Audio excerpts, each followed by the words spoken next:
થાય છે અને તેથી એક લીટી છેલ્લી યાદ કરીને સમાપન કરું છું તમારા જેવાને જોઈને. ગુણથી ભરેલા ગુણીજન દેખી હૈયું મારું નૃત્ય કરે,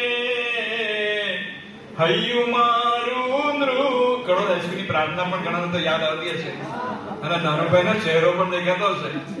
એ સંતોના ચરણ કમળમાં મુજ જીવનનું અર્ઘ્ય રહે, ચિત્રભાનુની ધર્મ ભાવના હૈયે સૌ માનવ લાવે, વેર ઝેરના પાપ ત્યજીને મંગળ ગીતોએ ગાવે, મૈત્રી ભાવનું પવિત્ર ઝરણું મુજ હૈયામાં ગયા કરે, શુભ થાઓ આ સકળ વિશ્વનું એવી ભાવના નિત્ય. આભાર ઉમેશભાઈ, નમસ્તે.